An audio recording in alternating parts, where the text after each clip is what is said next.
What is up, guys? Welcome to another video with Raw Real Estate. I'm Danny. I'm Gons. And today we're going to show you how we've made mistakes in wholesale. Another big thing is always having a contract on hand. So one thing that we tend to do from time to time is a price reduction.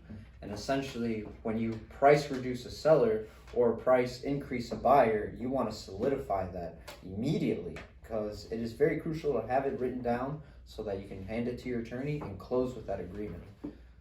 So another example of this was we actually had a deal in Harvey, Illinois, and the seller actually wanted to sell us the property. We went in, we did the inspection, but we actually came to a price at the end of the whole inspection of $60,000, and she agreed verbally, but we had no contract on hand. So what ended up happening was we celebrated on the car ride home. We were all ecstatic, and then we went to go meet her again with the contract, and now she wanted $80,000, which would totally basically not give us any profit at all. So essentially, that was our first ever interaction with a seller that was ready to go, very motivated. So if we would have had that contract on hand, we would have made a nice fee at $60,000, because market was around 110, 120, and we needed a good amount of work. So to begin with, very crucial for any transaction in real estate is contracts. And that's actually a mistake that we've made several times, especially with attorneys, is that the contract didn't have the right writing.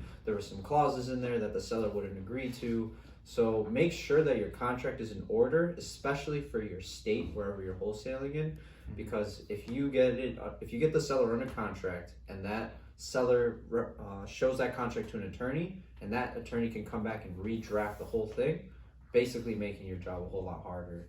And time is the killer of all deals, as they say, and it is true, because going back and forth with just the contract, it's going to waste time and kill the deal. all right, so for example, we actually had a deal where we were supposed to make about $10,000, but then what ended up happening was, on the wording on the contract, we actually didn't have it so that the end buyer would pay for all closing costs. We would actually cover it all.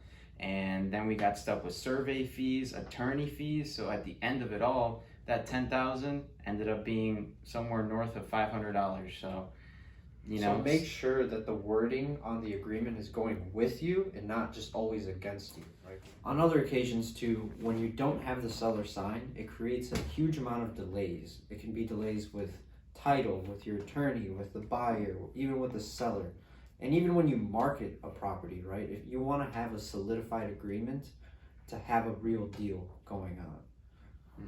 So one of the biggest things that I can remember that we messed up on in terms of that was we had a seller in Waukegan, Illinois, and we had him at one price, and then we had the original contract with that price, but then we had a price reduction, and we had already found an end buyer to assign it to, and this end buyer was ready to go. Like, they wanted to close on this within the week, okay?